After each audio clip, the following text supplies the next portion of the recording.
salam, ketemu lagi dengan Serawan. Kali ini saya akan coba menjelaskan materi sejarah peminatan kelas 11. Mari adik-adik, semoga kalian tetap semangat mengikuti pembelajaran ini. Kali ini topik kita adalah merupakan lanjutan dari materi kita sebelumnya, yaitu tentang teori dan proses masuknya kerajaan Hindu-Buddha ya. Nah, hari ini kita akan membahas kerajaan satu persatu. Namun untuk pertemuan ini kita nanti akan membahas yang pertama adalah kerajaan Kutai. Kemudian yang kedua kita akan membahas kerajaan Tarumanegara, dan yang ketiga kerajaan Holling dan Kalingga, dan yang terakhir kita akan membahas kerajaan Sriwijaya. Nah, kerajaan yang lain kita akan membahas di pertemuan berikutnya. Baik, mari kita ikuti satu persatu. Yang pertama kita akan bahas dulu mengenai kerajaan Kutai ya. Nah, oke, yang pertama kita lihat dulu letak atau lokasi kerajaan Kutai. Nah, kerajaan Kutai ini nanti terletak di Pulau Kalimantan, tepatnya di Kalimantan bagian timur ya. Nah, di tepi Sungai Mahakam ya. Nah, bisa kalian perhatikan, ini dia di letak lokasi kerajaan ya. Nah, jadi dapat kita simpulkan bahwa lokasi kerajaan Kutai itu terletak di tepi Sungai Mahakam, Kalimantan Timur ya. Nah, kerajaan Kutai ini merupakan kerajaan Hindu atau kerajaan pertama di Nusantara kita ya. Nah, jadi kerajaan ini diperkirakan sudah ada sejak abad ke-4 sampai abad ke-9 Masehi begitu.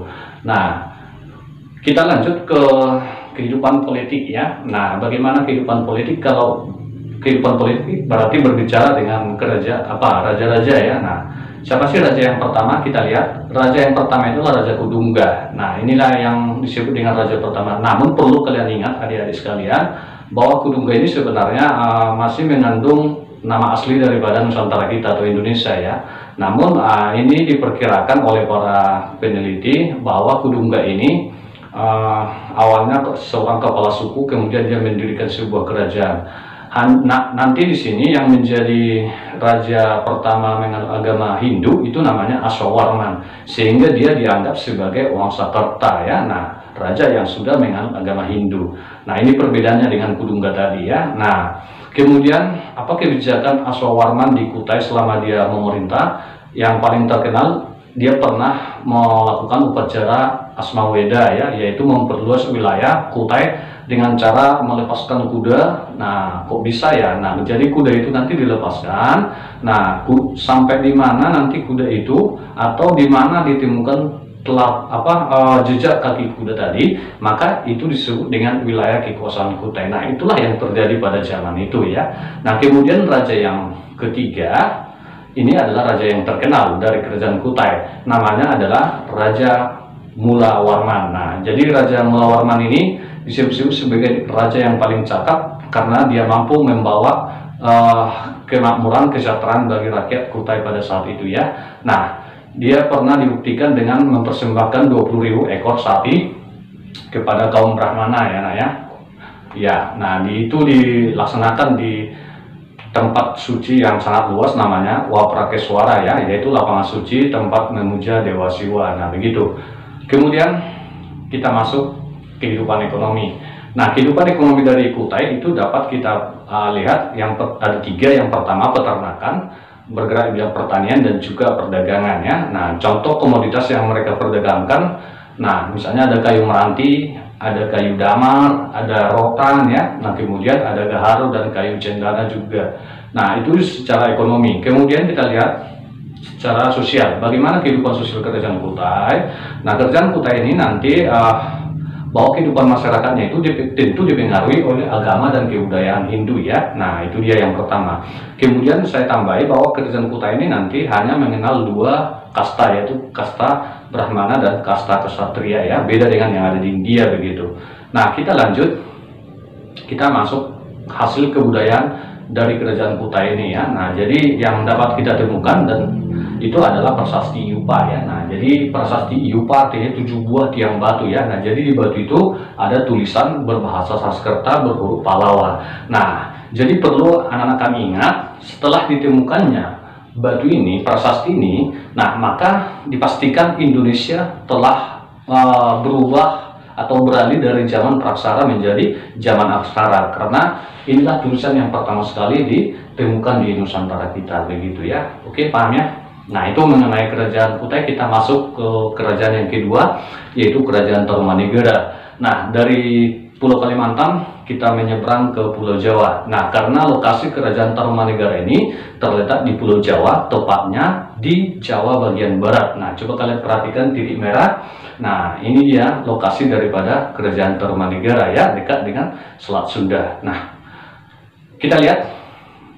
Oke, tadi dapat kita simpulkan bahwa lokasi kerajaan Tarumanegara itu terletak di tepi Sungai Citarum, Jawa Barat, atau sekarang disebut dengan daerah Bogor lah ya. Nah, kemudian kerajaan Tarumanegara ini berkuasa sekitar abad ke-5 sampai abad ke-9 Masehi ya. Kemudian kita lanjut, kita lihat dulu kehidupan politik. Nah, di sini di Tarumanegara ini tidak begitu banyak sumber daripada raja-raja yang pernah memerintah. Nah, tetapi menurut perkiraan ini didirikan oleh Dirajaguru Jayasi Gawarman namanya ya. Nah, tetapi raja yang paling cakap, yang paling terkenal, yang mampu membawa kesejahteraan kemakmuran bagi rakyatnya, itu namanya adalah Raja Purnawarman ya. Nah, di mana Raja Purnawarman ini ada sebuah proyek yang dia lakukan di Tarumanegara, namanya adalah Terusan Gumati. Nah, jadi Terusan Gumati ini dia menggali tanah sampai terus sampai bermuara ke laut. Nah, sepanjang 6.122 tombak. Ya, jadi dulu pakai tombak satuannya, kalau sekarang ya, sekitar 12 km lah ya. Nah, apa fungsi daripada Terusan Gumati ini? Nah, jadi ini pernah ditanya di soal SBMPTN adik-adik ya. Nah, fungsinya ada 3. Yang pertama itu sebagai saluran air atau irigasi. Nah, dari sini kita bisa lihat nanti bahwa ekonomi Tarumanegara itu berarti bergerak juga di bidang pertanian. Kemudian bisa juga sebagai sarana transportasi ya. Artinya bahwa kapal nanti sudah bisa berlayar dari laut terus menuju ke Tarumanegara. Yang ketiga adalah mencegah banjir. Jadi dapat kita simpulkan bahwa Terusan Gumati ini tujuannya adalah untuk mensejahterakan daripada rakyatnya, begitu adik-adik sekalian. Nah, kita masuk kehidupan ekonomi. Dari kebijakan tadi bisa kita simpulkan mereka bergerak di bidang agraris dan juga maritim. Nah, contoh komoditas yang mereka perjualbelikan ada kulit penyu, ada emas, perak, dan gula barat juga ya, kemudian gading. Nah, itu dia secara ekonomi. Sekarang kita lihat kehidupan sosialnya ya. Nah, bagaimana kehidupan sosial Tarumanegara? Nah, kehidupan masyarakat mereka itu terbagi atau tergolong menjadi 3 ya. Nah, jadi di sini bisa dikatakan toleransi itu sangat tinggi ya. Nah, dari sini kita bisa dapat belajar. Nah, misalnya ada masyarakat Hindu, ada masyarakat Buddha, ada masyarakat asli. Maksudnya di sini masyarakat berbudaya asli itu masyarakat Nusantara kita ya, nenek moyang kita dulu begitu. Nah, kemudian kita lanjut, kita masuk ke hasil budaya. Nah, apa saja? Nah, di kerajaan Tarumanegara ini cukup banyak ditemukan prasasti-prasasti anakku ya, yang sampai sekarang masih dilestarikan oleh pemerintah kita. Nah, yang pertama ada prasasti Ciaruteun ya. Nah, kemudian nanti ada juga prasasti Kebun Kopi, ada prasasti Muara Canten ya. Kemudian ada juga prasasti Pasir Awi, ada prasasti Tugu ya. Nah, di Jakarta ya, Nah, ada prasasti Jambu di Kota Bogor juga nantinya. Nah, ini dia hasil budaya. Kita masuk ke kerajaan yang ketiga, yaitu Kerajaan Holling atau Kerajaan Kalingga. Nah, namun perlu saya sampaikan bahwa Kerajaan Holling atau Kalingga sampai saat ini sebenarnya belum diketahui secara pasti di mana letak daripada kerajaan ini ya. Nah, nanti ada para peneliti memperkirakan bahwa ini ada di Jawa Tengah gitu. Kemudian ada yang mengatakan juga tidak di Jawa Tengah, di tempat lain begitu. Namun lokasi kerajaan ini belum diketahui secara pasti lah ya. Nah, begitu. Kemudian dari mana sumber sejarahnya? Nah, sumber sejarah Kerajaan Holling atau Kalingga ini kita dapatkan dari berita Cina sebenarnya, dari berita Cina bahwa Cina pada saat itu sudah melakukan perdagangan pada zamannya ya. Nah, ini dipimpin oleh seorang ratu yang sangat terkenal namanya Ratu Sima. Kenapa dia sangat terkenal?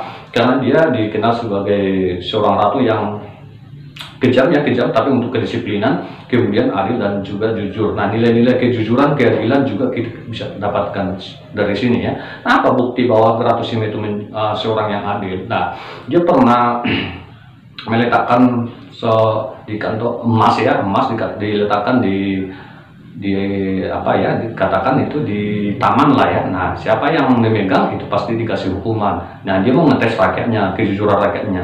Ternyata putra dia itu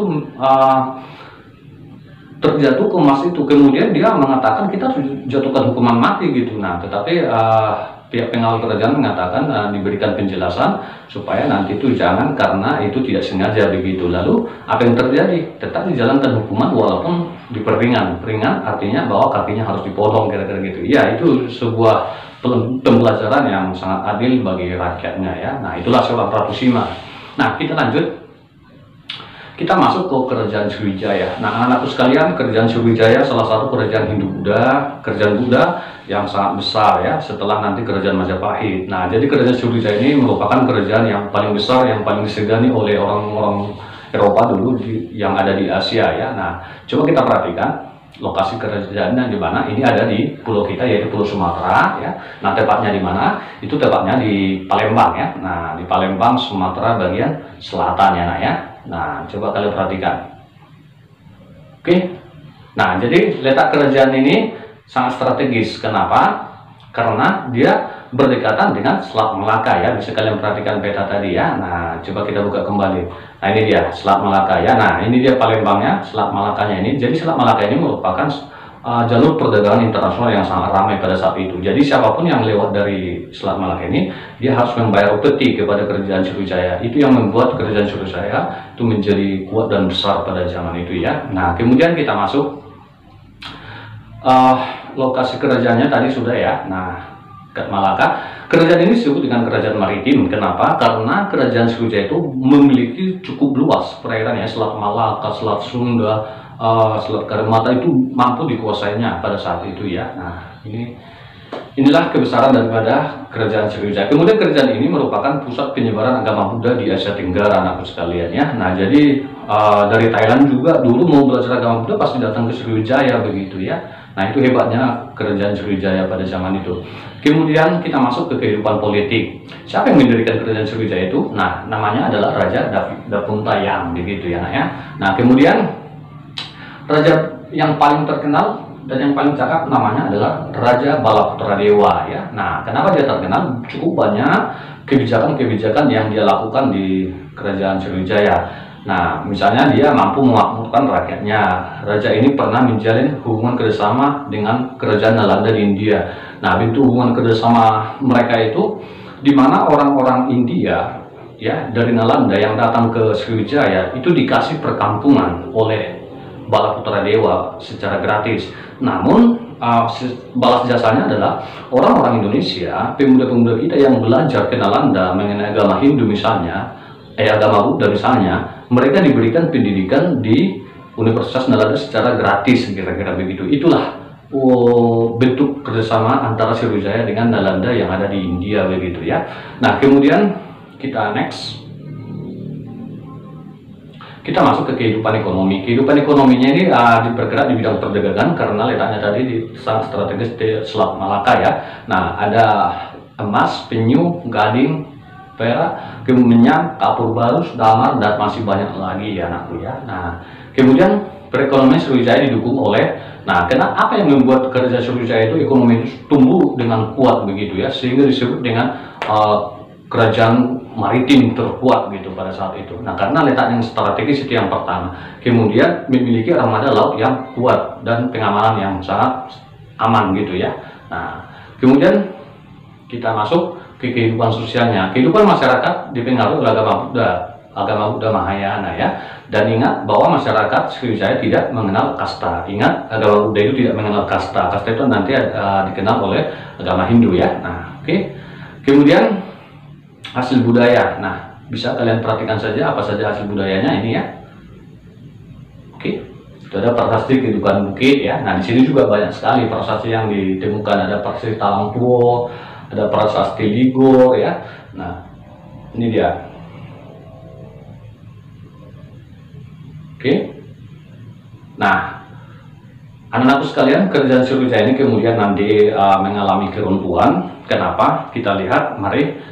Apa yang menyebabkan runtuhnya kerajaan Sriwijaya itu? Yang pertama, bahwa lemahnya armada laut. Bahwa armada laut daripada Sriwijaya ini mulai lemah begitu ya. Nah, kemudian yang kedua, aktivitas perdagangan daripada Sriwijaya ini mulai merosot ya. Kenapa mulai merosot? Karena pedagang-pedagang mulai tertarik ke kerajaan-kerajaan yang lain gitu, di daerah-daerah lain gitu ya.